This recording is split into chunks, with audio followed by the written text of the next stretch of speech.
예, 한 주간 동안 잘 계셨습니까? 지난 그 선교회 시간에 그 선교회 서기께서 금요일 저녁에 그 예배 그 참석자가 줄어든다는 그런 이야기를 하셨습니다. 근데 제가 4년을 관찰해 보니까요, 안산교회는 여름이 시작되면 이 저녁 예배 줄었다가 여름이 마칠 때 되면 정상으로 회복되는 그런 추세를 발견하게 되었습니다.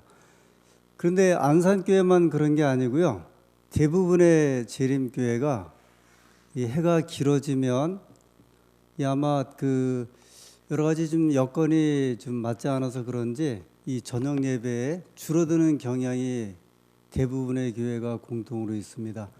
근데 한 곳만 전혀 영향을 받지 않는 곳이 있는데 삼육대학 교회예요. 이 삼육대학 교회는 여름이나 겨울이나 예배 시간이 동일합니다. 저녁 7시에 예배를 드립니다. 그래서 특별히 지금 이맘때쯤에는요, 여름에 예배 드릴 때 예전에는 그 잔디밭에서 드렸거든요. 그 해가 이렇게 넘어갈 때쯤에 예배가 시작해서 마치고 집으로 돌아갈 때도 환해 갔고요. 우리가 일상적으로 생각할 때 예배 마치면은 늘 깜깜한 때 시작해 갖고 깜깜한 때 마친다고 생각을 하는데 삼육대학에서의 예배는 여름 예배는 이 환할 때 시작해 갖고 이 환할 때 마치는 대단히 아주 인상적인 그런 예배였습니다. 아무래도 저희가 이 여름 시간이 이제 길어지고 또 저녁 예배 시간은 일찍 시작되기 때문에 그러한 영향이 있을 거라고 생각이 듭니다. 오늘도 계속해서 일요일 법령에 대한 이 계속된 말씀입니다. 오늘은 이렇게 한번 좀 질문을 또는 생각을 하고 싶은데요. 이 일요일 법령이 이 기독교 국가에게는 내리는데 문제가 없어요. 기독교 국가들에게. 왜냐하면 이 일요일 법령 자체가 이 종교적인 법령이고 또 성서에 근거해서 이제 예배를 이제 예를 들어서 일요일에 강제적으로 드리도록 이제 강조하는 거기 때문에 기독교 국가에서는 이게 일상화되었기 때문에 문제가 없는데 기독교 국가가 아닌 나라들에는 일요일 법령이 어떻게 이제 적용될 수 있을까? 이런 이제 의문입니다. 이런 이야기죠. 일요일 법령이 이슬람 교도들에게 이거 어떻게 적용되겠어요? 이슬람 교도들은 금요일을 이제 성수하거든요. 근데 이슬람 교도들이 살고 있는 국가에 일요일 법령이 이제 강제적으로 내릴 때 이슬람 교도는 현재 세계적으로 인구가 한 12억 정도 되거든요. 이슬람 교도 인구가. 근데 이런 국가에 일요일 법령이 어떻게 내릴까? 힌두교들이 살고 있는 인도는 지금 인구가 한 13억 되거든요. 중국하고 이제 비슷하게 됐는데 이 사람들은 뭐 일요일이고 금요일이고 날짜와 상관이 없는 종교예요. 아시는 대로 힌두교도들은. 그럼 힌두교도들이 살고 있는 인도에 일요일 법령을 강제적으로 어떻게 내릴까? 불교도들은 어떻겠습니까? 뭐 중국이라든지 아니면 태국 또 미얀마 이런 데 포함해서 이 불교도는 4억 정도 되거든요. 근데 불교도들하고 기독교하고 무슨 상관이 있어요? 그러면 이 불교도 국가에 일요일 법령을 강제적으로 내릴 때 이 나라 그 불교 신자들에게는 이 무슨 이제 의미가 있을까? 어떻게 생각하십니까? 그래서 이제 일요일 법령에 대해서 이것이 과연 우리가 생각하고 그 다음에 또 예언의 말씀대로 이것이 성취될 수 있을까? 우리가 예언적인 문제에 대해서 이야기할 때 과거에 성취된 그 예언에 대해서는 굉장히 자신 있게 저희가 말할 수 있거든요. 이미 과거에 성취된 그 예언의 모습들을 보고 있기 때문에. 그래서 예를 들어서 다니엘서 2장에 금머리, 은가슴, 그다음에 노뼈 이렇게 나올 때 이 나라가 성경의 예언, 하나님께서 세상 이제 장래에 대한 예언을 했는데 그것이 바벨론이라는 나라, 그다음에 메데페르시아, 뭐 헬라 그렇게 성취가 되었다. 그다음에 현재 일어나는 일도 우리가 이야기할 때 굉장히 이제 강하게 또 분명히 말할 수 있는데 바로 내일부터 벌어지는 미래적인 문제에 있어서 이 미래에 대한 것을 이야기할 때 굉장히 쉽지 않은 이제 적용에 대한 문제가 이제 나옵니다. 근데 그것이 늘 이렇게 계속되어 왔어요. 그 우리 교회 안에도 보면 다니엘서 2장에 나오는 그 열불, 그러니까 열나라, 이 열나라를 할 때 어떤 나라를 할 것인가 이것이 과거 150년 전부터 이렇게 시대적으로 이렇게 바뀌었습니다. 그 열나라가 지금 우리가 생각하는 뭐 열나라가 이게 이 시대만 이렇게 열나라가 바뀌었어요. 그러면서 이렇게 적용이 되기도 하고, 그 다음에 세계의 어떤 그 강한 나라에 대한 설명을 할 때 그 나라가 이렇게 자꾸 이렇게 바뀌기도 합니다. 근데 미래에 대해서 말한다고 하는 것은 대단히 쉽지 않은데 그 중에 하나가 제가 지금 이제 그 말씀드렸던 그래 1월 법령이 미국을 중심으로 해서 그다음에 가톨릭교와 연합으로 1월 법령이 내리게 되잖아요. 내리게 되는데 이것이 미국을 이제 예를 들어 미국에 내린다고 하는 것은 이해가 돼요. 그런데 이 세상에는 미국은 3억이고 세계 인구가 지금 70억인데 67억이라고 하는 다른 나라 사람들이 살고 있거든요. 이 사람들에게 1월 법령에 과연 어떻게 내려올까?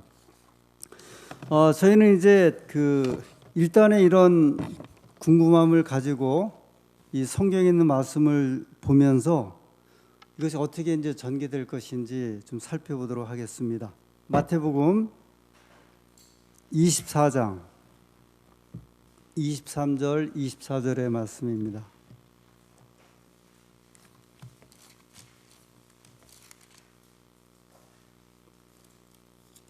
예, 우리가 잘 아는 말씀이죠. 마태복음 24장 23절에 이 마지막 때에 이제 일어날 징조죠. 여러 가지 종교적인 그다음에 그 세상적인 징조인데 24장 23절 그때 사람이 너희에게 말하되 보라 그리스도가 여기 있다 혹 저기 있다 하여도 믿지 말라.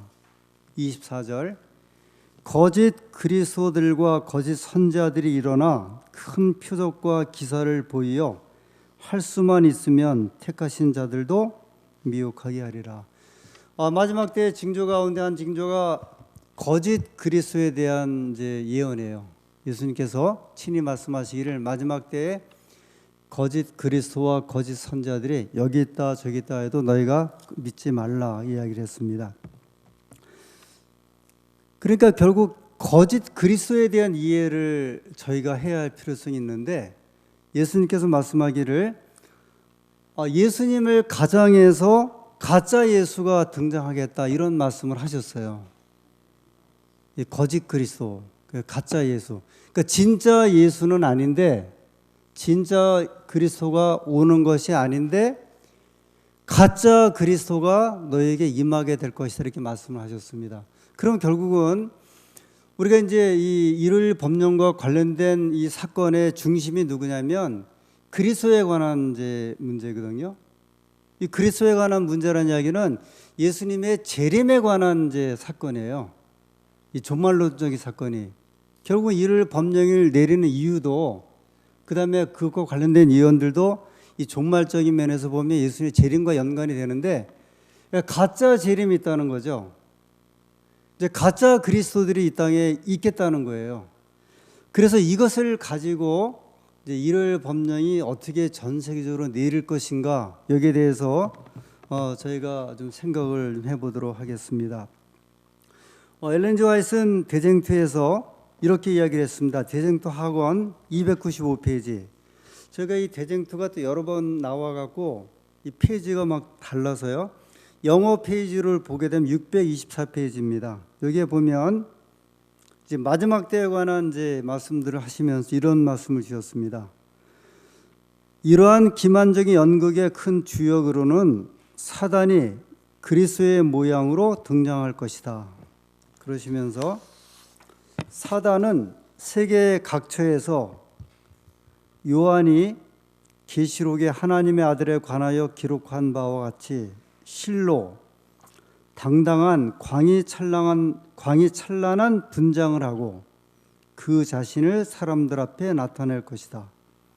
그를 들은 영광은 일찍이 사람이 목격한 일이 없는 휴양일 것이다. 그러니까 성경에는 예수님께서 아주 간단하게 거짓 그리스도와 거짓 선자가 있겠다고 말씀을 하셨고, 그 다음에 이것을 풀어서 엘렌 지 화이트 대쟁투에 좀 풀었어요. 세계 도처에 광이 찬란한 분장을 하고 이제 그리스도로 나타나게 될 것이다. 그러니까 이런 이야기예요. 여기에 이제 우리가 좀 얻을 수 있는 하나의 그 단서가 있다고 하면 세계 종교의 또는 믿음의 종말론에서 이 실마리를 좀 찾게 돼요. 무슨 말씀이냐면 그리스도인들만 메시아를 기다리거나 예수님을 기다리는 것이 아니고 세계 유명한 종교에 그들도 종말론이 있어요. 그들도 여러분 불교에도 종말론이 있을 것 같아요, 없을 것 같아요? 불교도 종말론이 있어요. 힌두교도 종말론이 있고요. 우리가 잘 아는 대로 유대교는 뭐 종말론이 분명하고, 유대교의 종말론이 누구예요? 메시아를 기다리는 거잖아요. 그런 것처럼 기독교의 종말론은 누구를 기다리는 거예요? 예수님의 재림을 기다리죠. 근데 불교에도 종말론이 있고 이슬람교에도 종말론이 있고 힌두교도들도 종말론이 있어요. 혹시 우리는 이제 불교 국가였으니까 불교의 종말론은 뭘까요? 불교에서 말하는 메시아는 뭘까요? 혹시 불교의 신자들이 기다리는 메시아가 있거든요. 혹시 뭔지 아세요? 뭐요? 불타는 원래 이제 그 부처를 불타인데 그게 아예 부처 이름이 있어요. 기다리는 마지막 때 오는 메시아가 있다니까요. 그 부처가 있어. 이거 시골에 혹시 시골에 그 동네 입구나 아니면 동네 길에 이렇게 그 불상 하나 이렇게 세워져 있는 거 혹시 보셨어요? 그 무슨 불이라 그래요? 예? 미륵불. 누가 말씀하셨나? 미륵불 또는 미래불. 그 미륵불 이제 미륵불이나 미래불이나 같은 말인데요. 미래불. 그러면 벌써 말 자체에 무슨 의미가 있어요? 미래에 오는 부처라는 거예요. 그게 불교에서 말하는 마지막 부처예요. 그래서 우리가 이제 실마리를 이제 찾게, 사실 이제 제가 처음에 말씀드린 대로 제가 말씀드린 내용을 이렇게 또 생각해 보면 사실 그렇듯 하잖아요. 일월 법령이 사실 생각해 보면 이 기독교적인 이제 종말론이거든요. 기독교적인 종말론이나 기독교인들이 기다리는 예수님에 관한 이야기가 어떻게 전 세계에 이게 영향을 끼치게 되고, 왜냐하면 이 일월 법령이 단순히 이제 어떤 한 지역에서의 법령은 아니거든요. 이 전 세계적인 이제 법령으로 가게 될 것인데, 그거를 생각하면 이것이 과연 성취될 것인가에 대해서는 이제 의문을 이제 갈 수밖에 없거든요. 근데 그 의문의 그 실타래를 어디서 풀게 되냐면 세계 종교가 가지고 있는 이 종말론에서 이 실마리를 찾아간다는 거예요. 여기 이제 말씀드린 대로 그래서 이제 이 종교학자들이 기독교만 메시아를 기다리는 게 아니라 여기 그 잭 그루투스라고 하는 한 종교학자가 이렇게 이야기를 했어요. 이 세 종교 이슬람, 힌두, 불교에서 장래 구세주에 대한 다양한 믿음이 있고 장래 구세주가 이 세상의 행복과 평화를 가져오는 우주적인 대격변 후에 일어날 것이다 이렇게 이야기를 했어요. 그 재밌는 것은 예를 들어 이제 3대 종교하면 우리가 보통 이제 기독교, 그다음에 이슬람교, 불교 이렇게 이야기를 하거든요. 근데 이런 종교들 또는 힌두교 이런 종교들이 메시아 사상이 있는데 대격변 후에 이 메시아가 오게 될 것이다. 이제 그런 이제 그 예언적인 종말론이 있다고 이야기를 해요. 그래서 종말론은 우리만 가지고 있는 것이 아니고 그래서 이제 여기에 이것을 통해서 이렇게 이야기를 합니다. 이제 하나씩 한번 볼까요? 우리가 뭐 말씀드렸던 유대교는 이 메시아 사상은 아주 뚜렷하죠. 그 유대인들은 지금도 메시아를 기다려요. 왜냐하면 예수님을 메시아로 인정하지 않기 때문에 유대인들이 그래서 그 유대인의 그 용어 가운데 메시아닉 화라는 게 있어요. 메시아인 메시아화. 이 말은 무슨 말이냐면 이 메시아를 기다리다가 이제 그 열망 때문에 이제 수많은 이제 화를 이렇게 겪게 돼요. 너무 이제 갈망을 해갖고 뭐 이제 그런 사건들이 좀 유대 역사에 좀 종종 있었는데 그래서 예를 들면 이스라엘의 예루살렘이 이제 이슬람 그 다음에 기독교 그리고 유대교 심지어는 아르메니아 종교까지 포함해서 네 종교가 예루살렘을 이렇게 사실은 이렇게 나뉘고 있거든요. 그 유대인들은 지금 있는 그 예루살렘에 있는 성전에 보면 자기들이 원래 그 솔로몬 성전을 다 뺏겼어요. 아시는 대로 뺏기고 원래 솔로몬 성전에는 지금 뭐가 세워져 있냐면 이슬람 이제 사원이 이렇게 세워져 있고 유대인들은 어디 한 귀퉁이에서만 지금 붙들고 있냐면 그 유명한 이제 통곡의 벽, 그 서쪽에 있는 통곡의 벽에서만 이렇게 거기 만지고 이제 기도하고 있죠. 그래서 유대인들의 늘 갈망은 메시아가 이제 어디를 통해서 오냐면 지금 이슬람교 성전이 있는 옛날 솔로몬 성전으로 온다고 생각을 하는데 거기에 뭐가 지금 들어앉고 있냐면 이슬람교들이 자기들의 성전을 세워놨거든요. 그걸 차지하려고 이제 이 광신도들이 총을 들고 이렇게 올라가서 사람을 죽이기도 하고 이런 일들이 종종 있었고 그다음에 이제 자칭 메시아들이 역사적으로 계속 일어났어요. 그래서 그 사람들이 이스라엘 백성들을 내가 메시아라고 해갖고 이제 이끌고 다니면서 있었던 그 어려움, 그래서 이걸 화라고 그렇게 표현을 해요.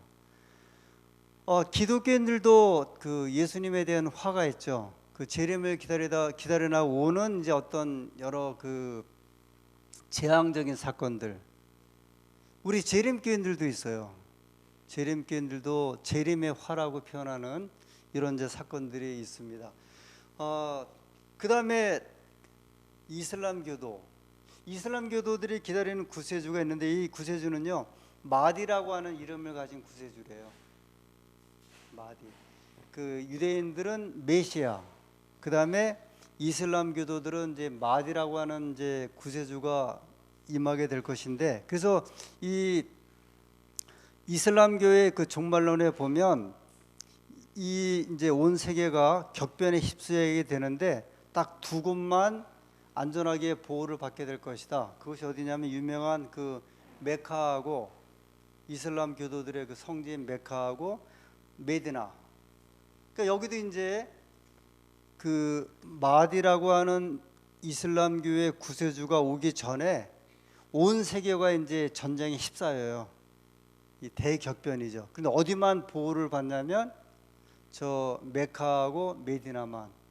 그래서 이제 그곳에 누가 오냐면 마디라고 하는 이제 구세주가 오게 될 것이다. 그 사실 그 이슬람 교도들의 종말론이나 그 다음에 메시아적인 사상은 기독교인들보다 훨씬 더 강해요. 그래서 지금 그 이슬람 교도들이 얼마 전에도 그 아프가니스탄에서 이제 테러를 일으키고 저 영국에서 계속 일으키죠. 그 사람들이 다 누구냐면 열렬한 이슬람 교도들이에요. 아주 종말론적으로 굉장히 강한 그 사상을 가지고 있는 사람들이죠.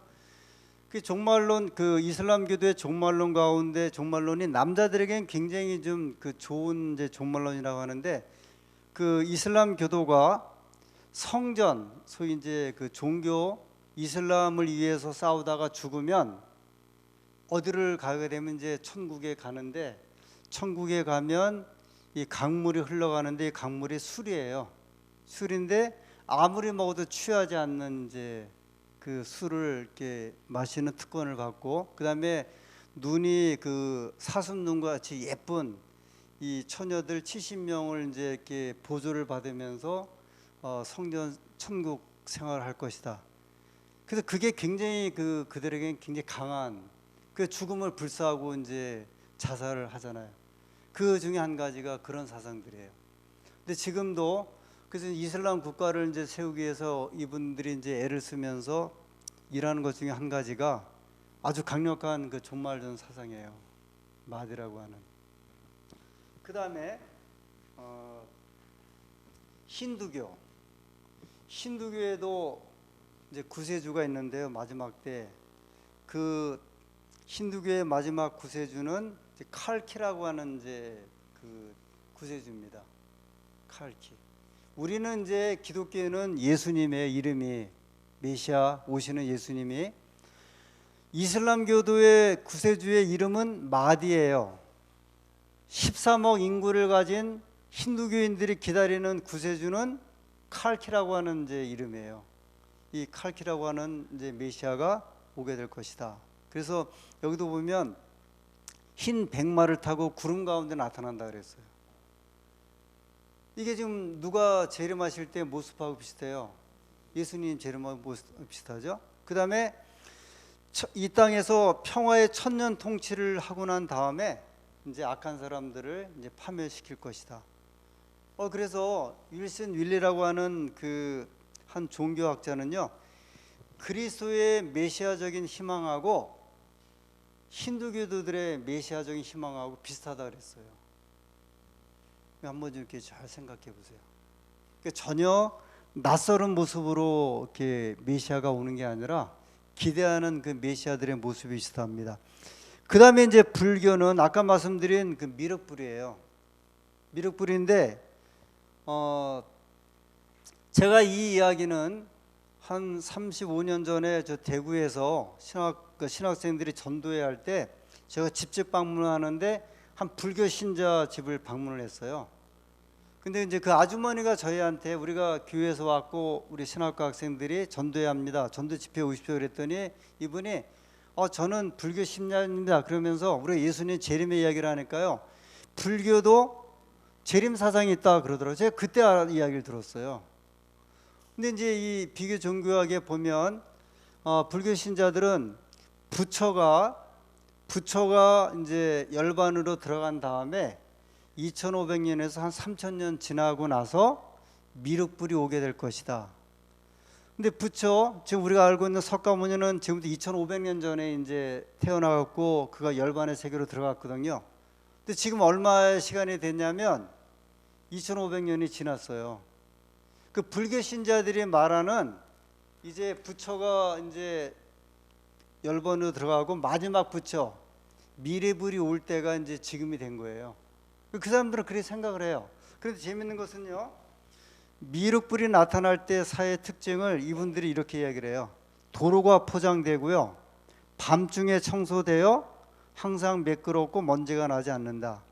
배설물을 지하에 처리해서 오물과 냄새를 남기지 않고 문 밖에 조명이 완비되어 있어 밤낮에 구별이 없다. 또 통신의 발달로 수시로 음악을 듣고 강연을 청취할 수 있다. 아름다운 식물을 감상하고 진기한 새소리를 들을 기회도 많아진다. 이 이야기를 들어보면 지금 어느 시대에 벌어진 일이냐면 지금 시대에 벌어지는 일이거든요. 그러니까 불교 신자들도 누구를 지금 기다리냐면 그 미륵불을 기다리고 있는 거예요. 그 우리나라의 이제 미륵불 사상 굉장히 컸고, 그래서 그 유명한 궁예가 자기를 뭐라 그랬어요? 미륵이라 그랬잖아요. 그게 뭐냐면 이제 불교에서 말하는 메시아 사상이에요. 그 내가 미륵으로 왔다. 이제 그것 가지고 이제 사람들을 이제 이렇게 이끌었죠. 그 다음에 이제 우리가 이제 믿고 있는 기독교, 이 기독교에서 메시아 사상은 또 굉장히 이제 크죠. 그 종교학자들이 분류할 때 그 통일교의 문선명은 이제 가짜 메시아 가운데 유명한 메시아예요. 그래서 문선명 이름 자체가 영어로 하면 문 달이고 선 하면 해, 명은 밝다 브라이트, 그래갖고 이름 자체가 메시아 이름이다 이렇게 이야기할 정도로요. 아주 유명한 이제 가짜 메시아들인데 전 세계적으로 가짜 메시아가 굉장히 많아요. 수백 명 되고요. 지금도 저 러시아에 유명한 이제 자칭 예수가 있는데 머리를 예수님 당시에 머리처럼 길게 길렀고 그다음에 흰 옷을 입고 다니는데 이렇게 보면 한 30대 중반 되는데 모습이 예수님 같아요. 자기가 예수님이라고 하는데 수천 명이 이렇게 따라다니더라고요. 지금도 그런 분이 있어요. 지금도. 근데 제가 이렇게 방송에 보니까 정말 예수님 때의 그 영화를 보는 것 같아요. 그렇게 생겼어요. 이렇게. 그래갖고 자기가 예수로 왔다 그래서 이렇게 따라다닙니다. 지금도. 그래서 이제 이런 이야기예요. 결국은 이 세상의 종교가 두 가지 중요한 유사성이 있는데 첫 번째가 모든 종교가 신성한 존재를 지금 기다리고 있어요. 불교도, 힌두교도, 그 다음에 이슬람교도, 그 다음에 기독교도. 그 다음에 또 한 가지 특징은 뭐냐면 근데 언제 어떻게 어디로 오는지는 다 불일치해요. 오기는 오는데요. 언제 어디로 어떻게 올까 여기에 대해서는 종교마다 다 달라요.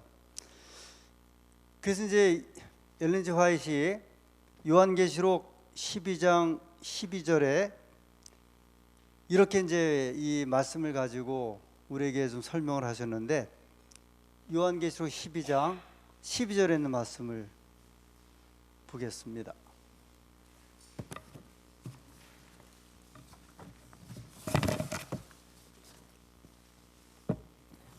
계시록 12장 12절. 그러므로 하늘과 그 가운데 거하는 자들은 즐거워하라. 그러나 땅과 바다는 화했을진저 이는 마귀가 자기의 때가 얼마 못된 줄 알므로 크게 분내어 너희에게 내려갔습니다. 이 말씀을 이제 요한계시록 12장 12절에 있는 말씀을 화이트분이 인용을 하시면서 마지막 때에 이제 마귀가 아주 다양한 모습으로 다양한 사람들에게 다양한 어떤 장면을 통하여 이제 나타나게 될 것이다. 예를 들면 이슬람 세계에서는 마귀가 결국은 진짜 구세주가 이렇게 이슬람의 마디로 나타나는 게 아니라 만약에 마디라고 하는 이슬람 교인들이 기다리는 구세주가 나타날 때는 누가 그렇게 나타나는 거예요? 사단이 이슬람 교도들에게는 뭐로 나타나는 거예요? 마디라고 하는 구세주로 나타나고요. 힌두교도들에게는 뭐로 나타나냐면 그들이 기다리는 이 칼키라고 하는 구세주로 나타나고 또 유대인들에게는 그렇게 그들이 기다렸던 수천 년 동안 기다렸던 메시아로 이제 나타나고 불교 신자들에게는요 미륵불로 나타나서 그들을 이제 그들에게 내가 당신들이 그렇게 그토록 열렬히 기다렸던 누구라고요? 메시아라고. 우리 그 재림교인들은요 여관에서 이렇게 누가 이제 메시아라고 그러면은 쉽게 잘 받아들이질 않거든요. 근데 세상적인 이제 면에서 보면 사람들이 굉장히 잘 받아들이는데 꼭 종교가 아니더라도 예를 들어서 저 북쪽에 저 북한 사람들이 김일성을 뭐로 생각을 해요? 거의 신이잖아요. 태양신이잖아요. 그죠? 민족의 태양이고. 그래서 예를 들면 김일성이가 우리가 생각할 때 너무 우습잖아요. 그가 이제 한창 이제 전장을 갈 때는 무슨 이적을 베풀었냐면 모래를 가지고 뭐를 만들었다 그래요. 쌀을 만들어서 먹이고 그걸 다 이적을 베풀었다 하고 지금 진짜로 교과서에서 배우고 있거든요. 근데 이제 그러면 그 사람이 예를 들어서 이제 통치자가 돼갖고 수백만 명이 굶어 죽을 때 그 모래를 가지고 이제 쌀을 만들어서 먹여야 되는 걸 기대를 해야 되는데 그런 일이 이루어지지 않음에도 불구하고 여전히 그들은 김일성을 뭐로 이제 믿고 있냐면 태양신으로 믿고 있거든요. 그러니까 지금 이 세계도 사람을 뭘로 믿고 있냐면 신으로 믿어요, 지금도.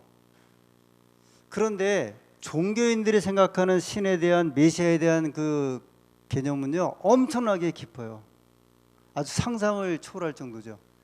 그 열광적인 면은 그래서 이제 이슬람교도나 불교 신자나 아니면 진실한 사람들에게 있어서 이 신에 대한 것은 이루 말할 수 없는데 예를 들면 저 티벳의 유명한 티벳 종교에 거기는 부처가 환생을 하잖아요. 환생을 해. 그래갖고 그걸 찾으러 다녀 이제. 그래갖고 막 찾으러 다니다가 막 태어난 아이 막 이런 아이 1살 2살짜리를 보고서 뭐라 그래요? 이 아이가 이제 부처가 환생한 것이다.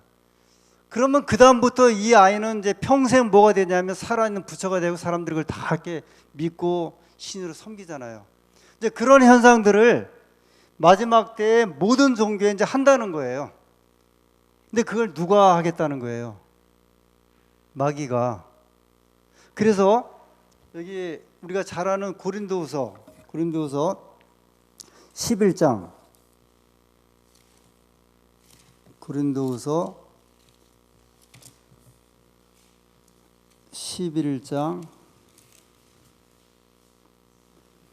14절 고린도후서 11장 14절에 이것이 이상한 일이 아니라 그러니까 제가 앞에 말씀드렸던 것이 이제 이상한 일이 아니라 그렇게 한번 생각을 하고 이 말씀을 보세요. 사단도 누구도요? 사단도 자기를 광명의 천사로 가장하나니 이미 누가 말씀하셨어요? 바울이 이런 일들이 이상한 일이 아니라는 거예요. 사단도 자기를 광명의 천사로 가장하나니 15절 그러므로 사단의 일꾼들도 자기를 의의 일꾼으로 가장하는 것이 또한 큰 일이 아니라 저희의 결국은 그 행위대로 되리라. 그 지금 아직 사단이 와서 직접 와서 그렇게 하지 않음에도 불구하고 소위 인간 대리자들이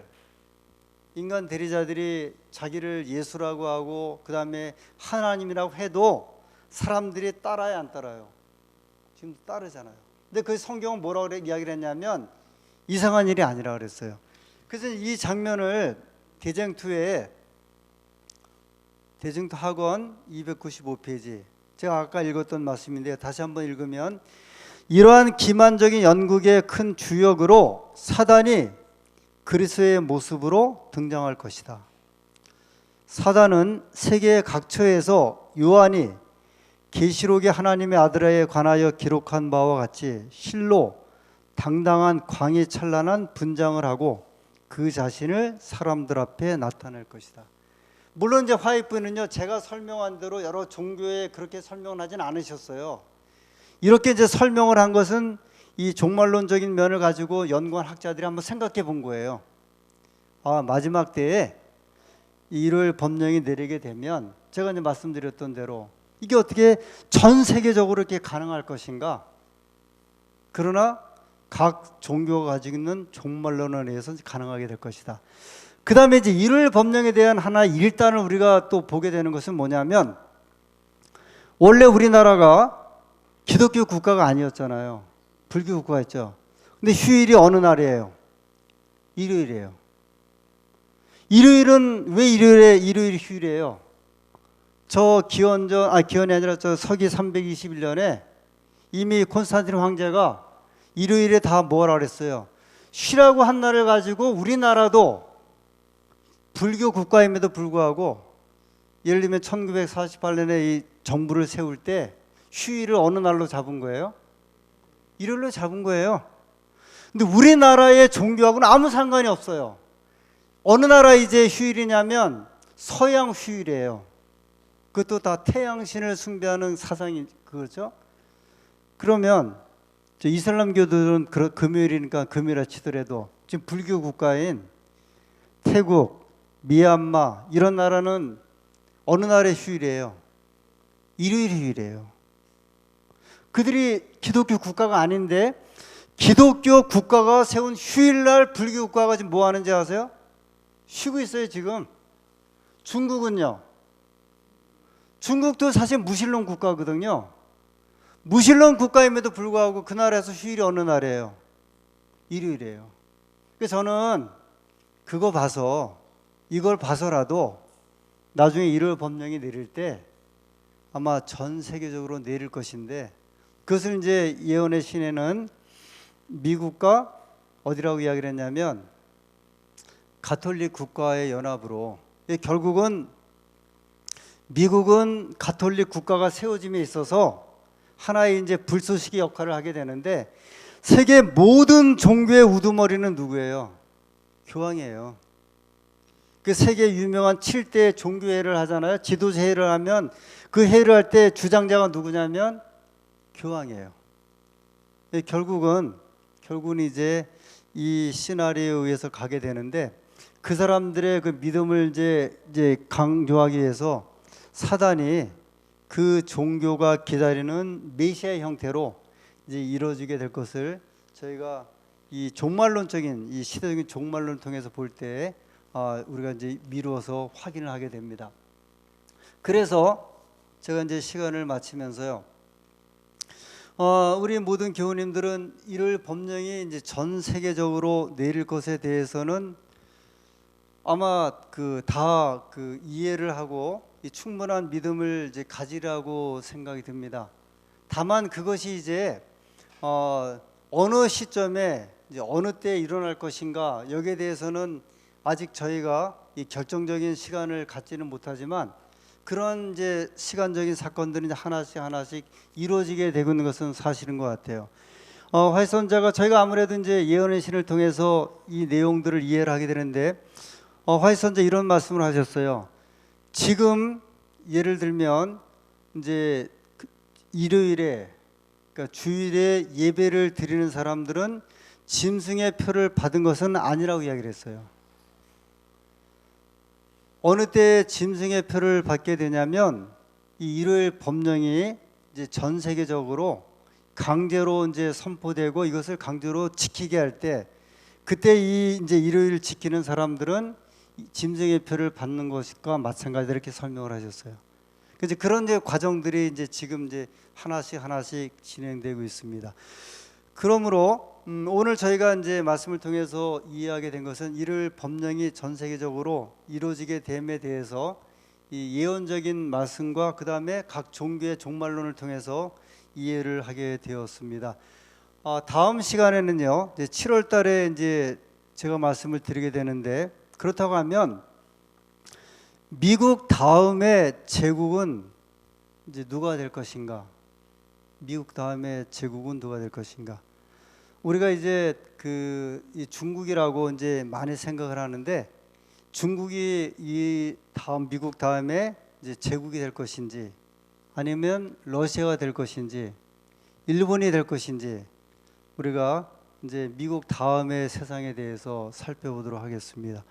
아무쪼록 저희들에게 주신 이 말씀의 빛을 잘 받으셔서 또 감당하시고 또 이 말씀을 통하여 또 세상을 분별하는 일에 큰 지혜를 얻으시는 우리 모든 교우님들이 되시기를 소원하면서 말씀을 마치겠습니다.